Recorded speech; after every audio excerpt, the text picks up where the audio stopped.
In the Wild West, they feared her size, her silence, and her pain. After losing everything, a giant widow rides to a ranch owned by a man with a dangerous secret. But when fear meets power, only one truth survives. This is not a love story, it's a fight to belong. As she reached the ranch gate, it slowly creaked open by itself. Mara stepped over the threshold, and the door slammed shut behind her. A cold, familiar voice whispered from outside, "She's worth more alive, but he ain't." The wind howled across the desert like a wounded animal, dragging dust and broken tumbleweeds across a sky the color of faded copper. Mara stood alone at the crest of a hill, her massive shadow stretching across the cracked earth like a curse she could never outrun. Her black dress, torn and travel-worn, snapped against her towering legs. She was a giant among ghosts, a widow not just in heart, but in body, too large for the fragile world that had taken her husband and left her with nothing but fear. She had buried him with her own hands weeks ago, digging the grave where even the vultures wouldn't circle. No town would shelter her. No preacher had offered prayer. They stared, whispered, slammed doors. Giant hands were not welcome in fragile places. Giant grief was too loud for small hearts. Ahead of her lay the only place she hadn't tried, Blackthorn Ranch, land owned by a man so rich and silent, stories walked faster than the wind about him. Some said he spoke to ghosts. Others said he buried them. His name was Calder Voss, and fear followed it like a shadow. As the sun bled into the horizon, Mara started down the hill. Each footstep shook loose stones, the sound of her isolation echoing across the empty plains. In the distance, she saw fence posts, lantern light, life. Her hands trembled. Would he turn her away like the rest? Or would the lonely giant widow discover something far more dangerous than rejection waiting behind those iron gates? As she reached the ranch gate, it slowly creaked open by itself. The iron gate groaned like it hadn't moved in years, dragging across the dirt without a single human hand touching it. Mara froze, her heart pounding against her ribs like a trapped horse. Then she saw him. Calder Voss stood beneath the porch lantern, boots planted firm, arms folded across his chest. He didn't reach for a gun. He didn't shout. He didn't run. And that shook her more than any scream ever could. He was taller than most men, built like a mountain that had learned to stand still. Dark coat, weathered hat. Eyes sharp, steady, unreadable. "You've been standing out there long enough," he said. His voice was calm, low, and somehow carried across the open land. "Either come in, or the night will swallow you whole." Mara stepped forward, every move careful, afraid she'd break something. The porch, the steps, or herself. She had learned to move quietly for those smaller than her. She had learned to disappear. Calder didn't step back. "You don't look like an outlaw," he said. "Outlaws come running or shooting. You look like you're out of someplace to go." Mara swallowed hard. "I just need work," she whispered. "Or somewhere I won't be hunted." His eyes flicked over her scars, her torn dress, the grief she carried like chains. "Ain't much kindness in this world," he replied. "And I don't give it for free." He turned and walked inside. Left the door open. The wind rattled the fence posts. Wolves howled far away in the hills. Was that an invitation? A trap? Or the last chance she'd ever get? Mara stepped over the threshold, and the door slammed shut behind her. The inside of Blackthorn Ranch was colder than the desert night. Lamplight flickered across wooden beams and long dining tables marked by old knife scars and time. The walls weren't decorated with comfort, only weapons, cattle brands, and maps marked in fading red ink. This was no home. It was a fortress pretending to be one. Mara felt too large for the room. Too loud.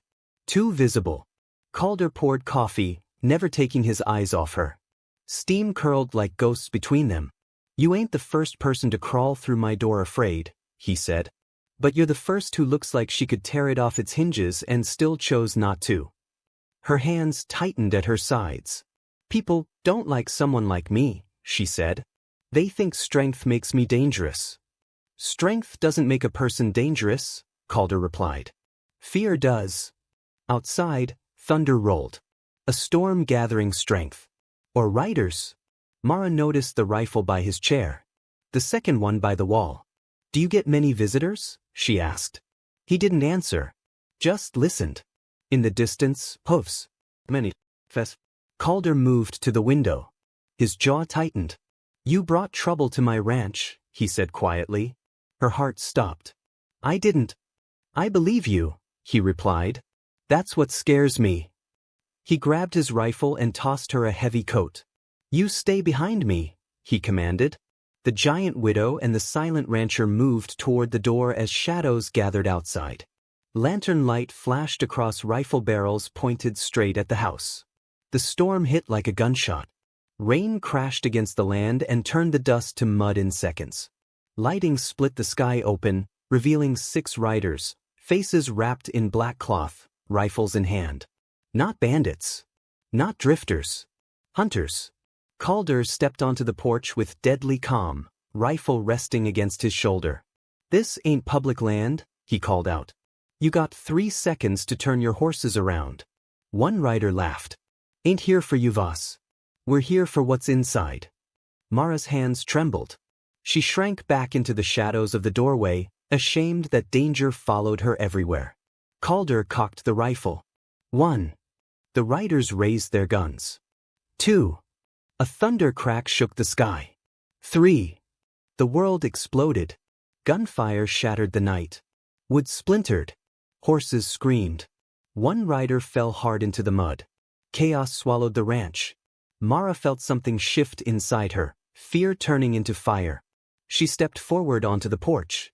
The riders froze at the sight of her, drenched, towering, eyes burning.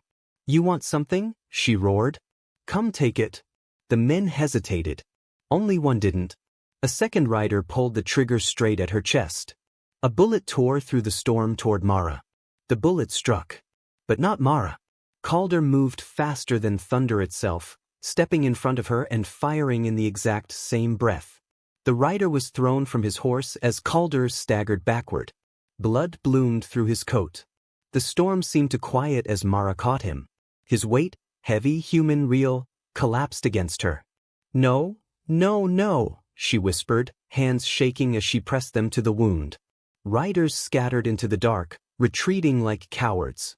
The night went silent except for the rain, and Calder's breathing growing weaker.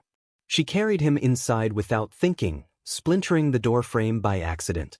She laid him on the long table, ripping away fabric with careful, desperate hands.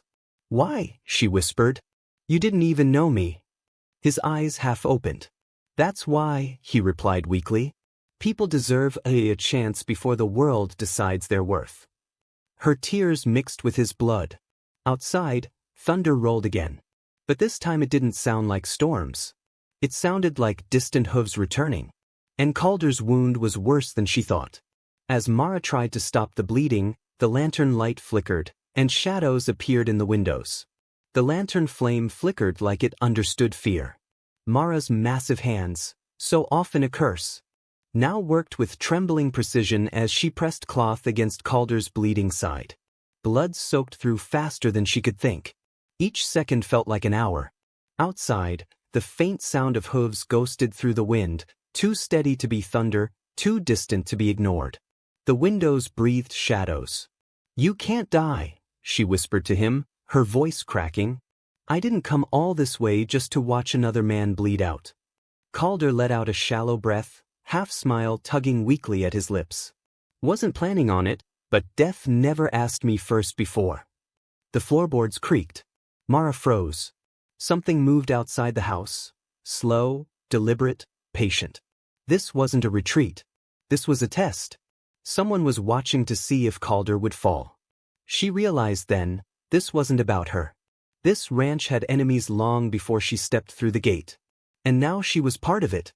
Silently, she lifted one of Calder's spare rifles, positioning herself beside the window while keeping pressure on his wound with the other hand.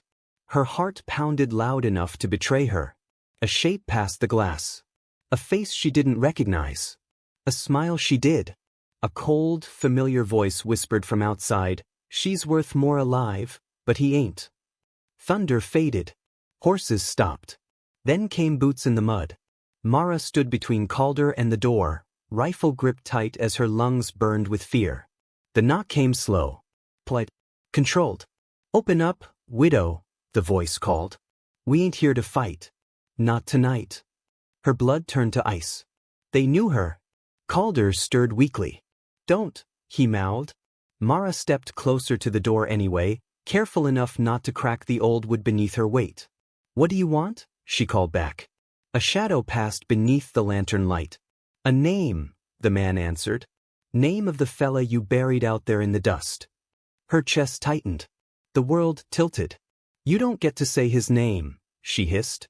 Silence stretched thick. Then the voice softened, like poison wrapped in silk.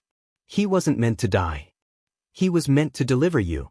Mara's hands shook. Deliver her where? To. And why would her husband die over that? The porch boards creaked under slow footsteps. Calder tried to sit up and failed. Outside, a gun was cocked. The door handle slowly began to turn from the outside. The handle turned. Mara didn't think. She reacted. The door flew open beneath her hand, ripping partially from its hinges. Rain surged inside. Wind howled like something alive. And there he stood. Long coat. Pale eyes. A scar that curved across his mouth like a permanent sneer. "You always were hard to hide," he said. Mara recognized him instantly, not from memory, but from fear. He was from before. From the people who hunted giants. "I ain't here to drag you back," he said calmly. "Ain't got the chains for it." "Then leave," she growled. He stepped closer. Not without knowing what Voss is hiding. Calder's hand twitched toward the rifle. Mara felt it then, the shift, the choice. Her instinct was always to run. To vanish. To apologize just for being seen. But something inside her moved forward instead. She stepped between the man and Calder, broad shoulders blocking his view. "If you want answers," she said coldly, "you'll go through me." The man studied her. Smiled wider. "Now that," he said, "is what they were afraid you'd become." Lightning flashed, revealing armed men rising silently around the house. The ranch fell into a terrible quiet. No rain. No thunder. Only the sound of breath. Boots in mud. Weapons shifting. They didn't attack right away. They waited. Calder struggled to stand, but Mara gently pushed him back down. "You ain't dying on my watch," she whispered. His eyes softened just slightly. "Didn't reckon I'd live long enough to be guarded by a woman who could tear down my walls barehanded." Outside, men moved into position, behind fences, behind wagons, behind old water barrels. A siege. Not a fight. Not yet.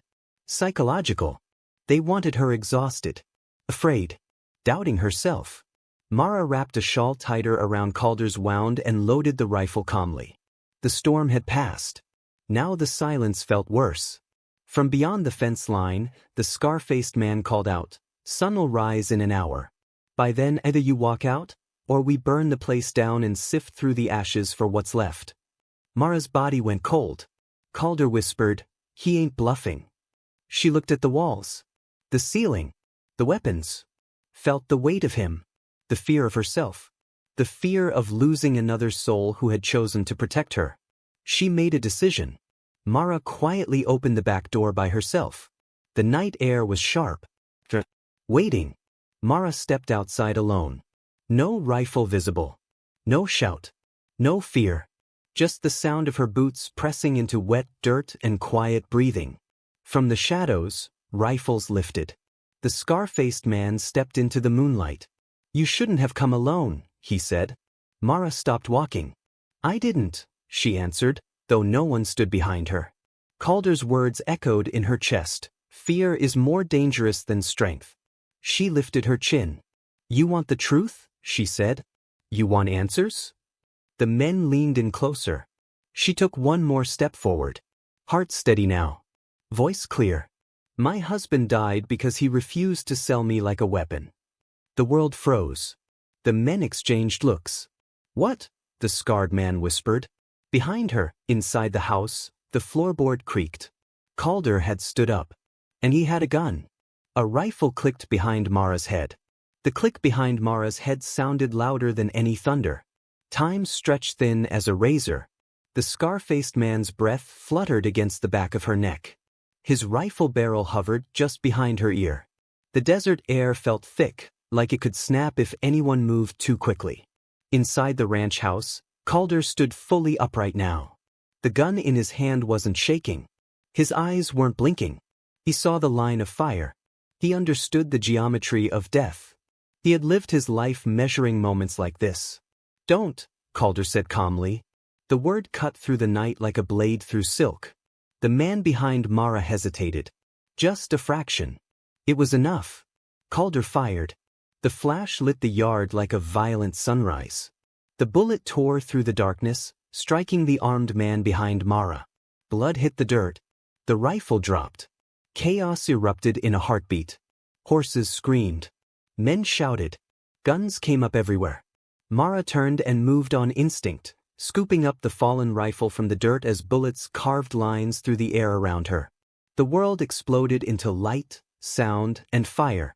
For the first time in her life, she didn't run. She fought. A bullet grazed Calder's temple, and he collapsed out of sight inside the house. Smoke swallowed the yard. Mara's hands worked faster than her thoughts, chambering rounds, aiming, firing. She didn't think of herself as big or awkward. She was simply a force now. A storm given form. Men scattered. Not because of fear of death, but fear of her. A giant woman standing unshaken in gunfire wasn't human to them anymore. She was legend rising in real time. Inside the house, silence. Calder didn't answer when she called. Her fear hit her like a physical thing. She moved backward toward the door as bullets cracked around her. One struck the wood near her shoulder. Another shattered a lantern hanging near the fence. Fire burst alive. Orange. Hungry. She kicked in the door and entered the smoke-filled house. Calder lay on the floor. Blood traced from his temple, thin but frighteningly bright. "Stay awake," she said, lifting his head carefully. "You ain't allowed to leave. Not you." His eyes fluttered. "I told you," he murmured, "I don't die easy." The house groaned. Firelight crawled across the walls. Outside, men repositioned. The ranch was burning, and they were trapped. The walls began to crack as flames climbed the support beams. The fire spread fast. Old Dry would turn traitor in seconds. The air thickened with ash and heat. Coughing burned in Mara's throat, but she ignored it, lifting Calder with more strength than she ever knew she had. "Back way," he whispered. "Cellar door." She kicked through smoke. Found it. The wood was already hot, biting at her hands. She wrapped her shawl around the handle and pulled hard. The cellar stairs yawned open like a mouth swallowing light. The heat above was unbearable. She descended slowly with Calder. The world shifted downward, from chaos to damp, breathing silence. Only the sound of fire above them. Only the sound of their breaths. In the cellar, the air was cooler. Still dangerous. Calder leaned against the dirt wall. "You could have left," he said quietly. "You had space. Time." Mara shook her head. "I ran my whole life," she said. "Tonight I learned how to stand." Above them, footsteps. Not rushing. Searching. Listening. The trapdoor handle creaked faintly. Someone was trying to open it from above. Dust rained down as the latch slowly gave way. The trapdoor opened just a crack. Firelight poured down like blood into darkness. Mara moved in front of Calder without thinking, her body a wall, her fear repurposed into steel. A face appeared in the gap. Different man. Younger. Sweat-streaked. Nervous. Not cruel. "Boss says drag you out," he said, voice shaking. "But I ain't fond of burning folk alive." Mara studied him. "Then don't be," she said. The man swallowed. Behind him, voices shouted. Orders. Rage. Panic. He hesitated. Long enough. Mara struck fast, gripping the collar of his coat and pulling him into the cellar with shocking speed. He hit the dirt hard, air blasting from his lungs. She raised the rifle. Stopped. Looked at him. "This world got enough graves," she said. "Decide what side of it you're standing on." He nodded fast. Trembling. She shoved him toward the stairs. "Run," she whispered. He didn't hesitate. Footsteps retreated. A small mercy. A dangerous one. Calder looked at her with something closer to awe now. You ain't what they hunted, he said. She exhaled. But someone else is. The cellar wall scraped loudly from the outside, like something digging. The ranch was gone. Above them, the fire consumed everything, walls, memories, wood that had sheltered broken men and wandering souls. The floor above collapsed partially. Light poured in chaotic bursts. But the men didn't try to burn them anymore. They tried to bury them. The sound of shovels hit dirt. Gravel fell from the ceiling. They're sealing us in, Calder said quietly. Mara clenched her jaw. Let them try. The air grew tighter, warmer. The ground trembled. A distant sound. Not shovels. Many. The earth vibrated differently. The men above stopped digging. Shouting turned into shouting of fear. Gunfire went wild. And through the cracked cellar ceiling, a new voice roared across the night. That's Calder Voss's land you're standing on. Calder closed his eyes briefly. Relief. Recognition.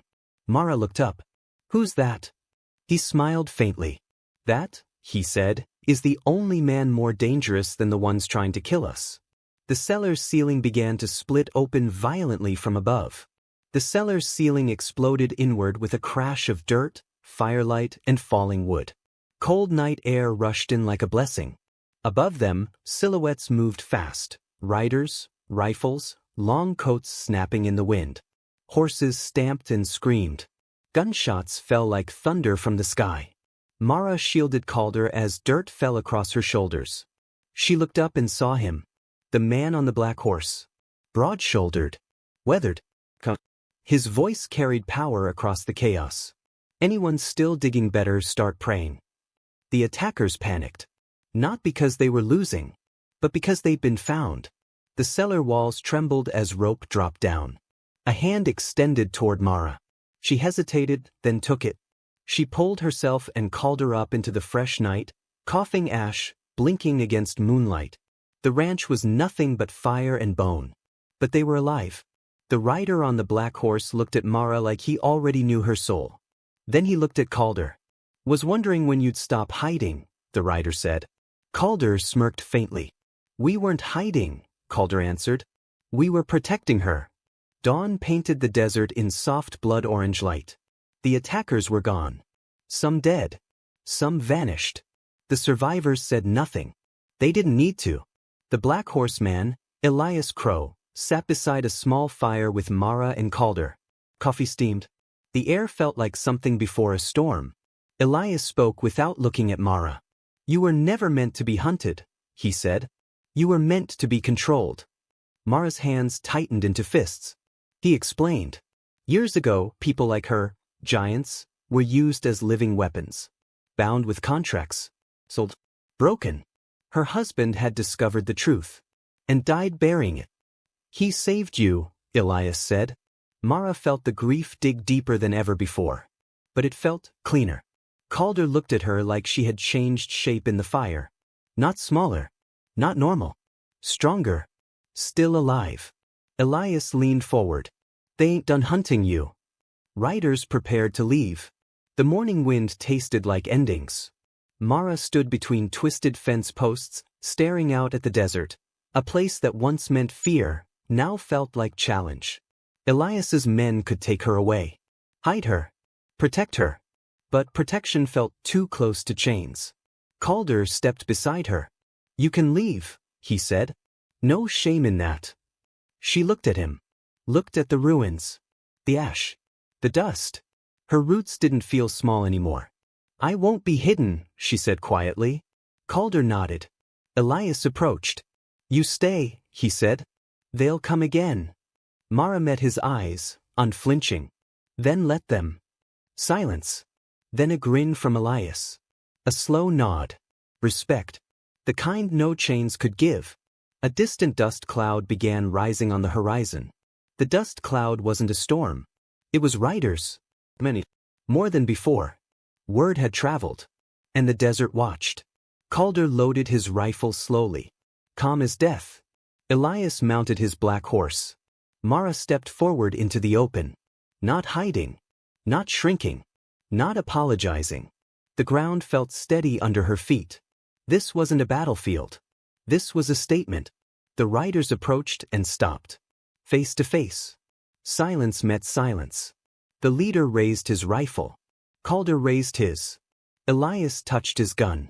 Mara lifted her chin. "I am not yours," she said. The wind carried it. The riders shifted uneasily. Behind them, the desert stretched wide and endless. Freedom. The first gunshot cracked through the air. The gunshot didn't start a war. It ended a fear. The bullet hit dirt. No man fired back. Silence spread over the mesa like morning light.